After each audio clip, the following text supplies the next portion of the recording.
Alors François, quel a été ce changement que vous avez vécu il y a 4 ans? Bonjour tout le monde. Alors ce changement, c'est une révolution, je dois dire. Je suis un fils de pasteur, j'ai été éduqué avec une certaine théologie, une certaine manière de concevoir l'évangile qui était finalement assez, telle que je l'ai comprise, légaliste. Et je me suis épuisé comme jeune homme et jeune adulte, puis finalement j'ai tout abandonné. Et j'ai vécu comme l'enfant prodigue. Oui, bien comme l'enfant prodigue. Et puis le temps passe et ma révolution, ma conversion, elle remonte à 2015, donc c'est récent. Ce qui m'a préparé à cette révolution, c'était l'approche de la retraite. Et avec le temps qui s'étire, la perspective qui se raccourcit, et puis on regarde en arrière, et puis on regarde aussi en avant, puis on commence à se dire, il ne me reste pas grand temps. Hein. Et puis alors cette révolution, c'était l'ouverture du cabinet privé ou plutôt de... Alors ça a commencé par une fuite en avant. Donc j'allais prendre ma retraite et donc je disais, je ne vais pas m'arrêter, j'ai décidé de m'installer, construire une maison, et puis...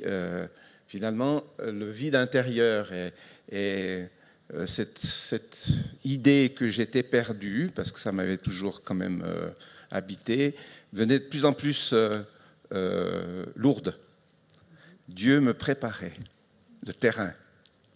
Et puis, lors du déménagement, je suis tombé sur un livre écrit par un monsieur qui s'appelait André Adoul. C'était un ami de mon père, André Adoul, un évangéliste qui... visitait les églises en France. C'était un homme que j'aimais bien parce qu'il était sympathique, il était drôle, il amenait à la maison une ambiance joyeuse. Nous, on était plutôt sérieux dans la famille. Hein. Puis je me suis demandé, mais qu'est-ce qu'il est devenu, André Adoul?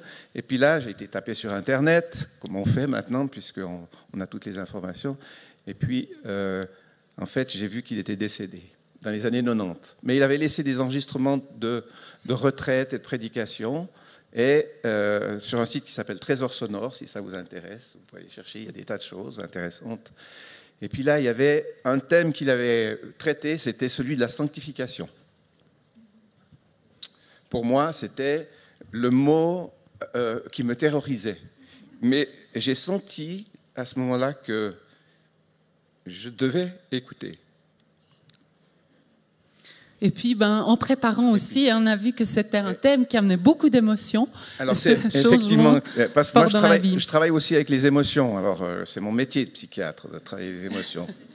Mais là, c'est vrai que tout d'un coup, j'entendais quelqu'un qui disait, nous, les chrétiens, on n'est pas meilleurs que les autres. Alors, quand je dis ça, tout le monde me dit, on est bien d'accord avec ça, on n'est pas meilleurs que les autres.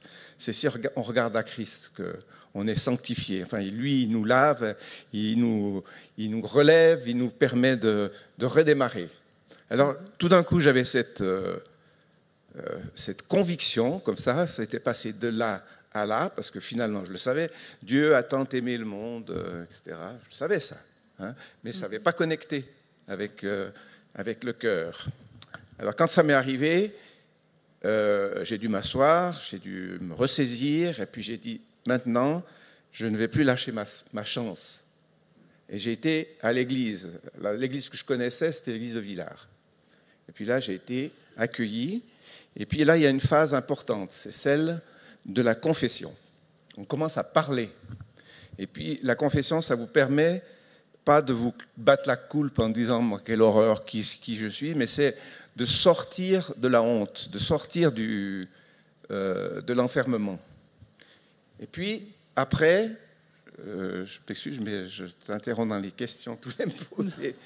Après, il y a une autre étape, c'est aller devant l'église de Villars et puis de dire, voilà pourquoi je suis là, voilà ce qui m'arrive, et j'aimerais voir comment Dieu arrive dans mon cabinet. Voilà, ça nous amenait à la prochaine question. Voilà. Comment Dieu est arrivé dans votre cabinet? Quel lien est-ce qu'on peut faire? Voilà, alors, comment il est arrivé? J'avais aucune idée au départ, mais toujours est-il que j'avais témoigné ça devant l'église de Villars un dimanche matin, et puis le lundi, à 8h, j'avais un premier rendez-vous avec quelqu'un que je ne connaissais pas. C'est un rendez-vous qui était pris un mois à l'avance. Et puis cet homme se présente et il me dit, avant que je vous parle de mon problème, il faut que je vous dise qui je suis. Et il m'a raconté sa vie de chrétien. Et ça tombait justement à un moment où vous avez décidé de revenir à Dieu. Lui ne connaissait pas ça. Non. Et qu'est-ce qui est arrivé à ce moment-là? Eh bien, j'ai pleuré. Et j'avais à ce moment-là la conviction que Dieu m'avait entendu et puis que dorénavant il était là. Il ne se posait plus la question de savoir, vous savez, les psychiatres, on leur dit il ne faut pas influencer les gens, il faut être neutre.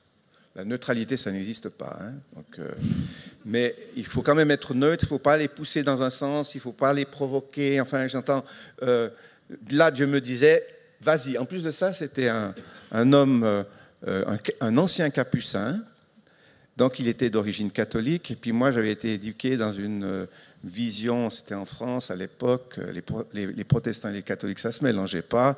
Les catholiques, on les regardait de travers.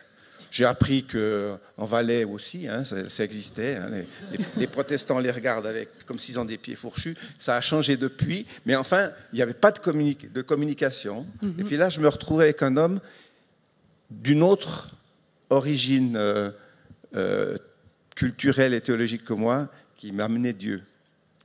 Voilà. Donc Dieu était là dans mon bureau. Et comment ce patient a-t-il réagi à ce changement d'intégrer ce... Alors ce patient, c'est lui qui amène Dieu. Donc on a parlé de Dieu. Puis il m'a dit, on va faire un bon chemin ensemble. Après il m'a parlé de son problème. Mais il n'avait pas un gros problème. Il n'est pas resté très longtemps. Hein. Et après, il y a eu beaucoup de gens, parce que j'avais l'impression que Dieu il me mâchait le travail au début, c'est-à-dire qu'il m'envoyait des gens. Hein. Il m'envoie une jeune fille qui était dans une crise d'adolescence, d'autonomisation par rapport à son église. Alors, elle n'allait plus à l'église. Puis je lui dis, ouais, mais vous n'allez plus à l'église, mais moi, je fais un retour à l'église. Est-ce que ça pose un problème? Puis elle me dit, non, si vous ne voulez pas m'évangéliser. Puis en fait, chaque fois qu'on s'est vu, on parlait de la foi. Et puis de son besoin de prendre la distance, de faire ses propres expériences. Elle devait se réapproprier la foi. Hein. Après, il y a eu d'autres situations comme ça. Il y a un homme qui est venu. Lui, il était aussi élevé dans une vision très, très légaliste de la foi. Et puis, ça lui posait un énorme problème parce qu'il devait s'occuper de son père de 96 ans, qui était, mais alors, d'une rigidité absolue. Puis il disait, mais il faut que je m'occupe de lui, mais chaque fois que je vais le voir, il y a cette question de religion. Hein, ça n'est pas possible. Et ça a été tout un chemin de retravailler et de revisiter qui est Dieu. Pas le Dieu qui donne des coups de bâton, mais le Dieu qui aime. Hein. Et dans ce chemin, justement, est-ce que vous avez vu une différence dans le résultat des thérapies en intégrant la dimension spirituelle? Alors, il y a d'abord un changement intérieur. Donc, il y a un rayonnement qui change. Donc, moi, ma façon d'aborder les personnes est plus chargée par l'amour qu'avant. Donc, il y a une qualité qui change. Hein. Au niveau des échanges, les échanges sont beaucoup plus personnels, je trouve. Moi, je raconte plus volontiers ce qui m'est arrivé. J'ai une patiente déprimée qui me dit à un moment donné, de toute façon, il faut qu'on paye. Qu'est-ce qu'on paye? Alors elle me dit, mais c'est ce que j'ai appris à l'école du dimanche. Donc à partir du moment où elle me dit ça, eh ben, ça ouvre une possibilité que je n'aurais jamais utilisée auparavant. Hein. Et puis, ça a ouvert quelle possibilité? Alors, ça ouvre d'abord qu'on se rend compte cœur à cœur, qu'on peut soigner la dépression, parce que le diagnostic de dépression, il est là. Mais la question du sens de la vie, de qu'est-ce qu'elle va faire, elle était proche de la retraite. J'aime bien les gens qui sont proches de la retraite, parce qu'ils se posent des bonnes questions comme ça. Eh bien, j'entends... on est dans une perspective, on est dans une nouvelle... étape de vie, et puis là, on cherche des réponses. Et comme vous le disiez, c'est la soi-disant retraite, hein, finalement. Alors, c'est la soi-disant retraite, oui. Ouais. Il y a une autre chose aussi que j'ai commencé à expérimenter, c'est le Dieu qui guérit. Alors le Dieu qui guérit, chez le psychiatre, c'est relativement simple, parce que finalement, un désordre psychologique, des problèmes d'identité, ça on connaît, on sait comment il faut les aborder, on sait que c'est difficile, mais on sait comment les aborder. La guérison somatique, c'est autre chose. Hein? Et puis, moi, je me disais, mais au fond, c'est déjà pas mal d'être sauvé. Pourquoi est-ce qu'on réclamerait encore en plus d'être soulagé de problèmes de santé physique? Et puis là, j'ai découvert que de prier pour les patients et avec les patients, ça avait un impact extraordinaire. Donc là, maintenant, je suis sur ce chemin-là. Et en fait, tu disais qu'est-ce que ça a changé, ou disent que ça a changé. Ça a changé que maintenant, dès que je peux, Dieu est là, je l'invoque, je prie avec les patients. Et puis, souvent, les patients prient aussi. Et puis, ils me racontent. Alors, ils me racontent, par exemple, que je les vois au cabinet à Yverdon, mais ils habitent Sainte-Croix. Et puis, à Sainte-Croix, il y a un groupe Impact. Je ne sais pas si vous connaissez le groupe Impact. Bon, voilà. Alors, il y a un groupe Impact, et puis c'est un groupe de jeunes, ils sont absolument extraordinaires. Alors, je parle de l'Évangile dans mon bureau, puis ensuite, une personne se balade un samedi matin à Sainte-Croix, puis il y a deux jeunes qui s'approchent, puis qui disent « Est-ce qu'on peut vous parler de Jésus ?» Et puis elle dit « Oui, mais on en a déjà parlé. » Et puis on aimerait prier pour vous. Est-ce que vous avez mal quelque part ? Oui, mais vous savez, j'ai pas mal physiquement, j'ai mal à l'intérieur. Hein? Et puis alors elle revient pour me raconter ça.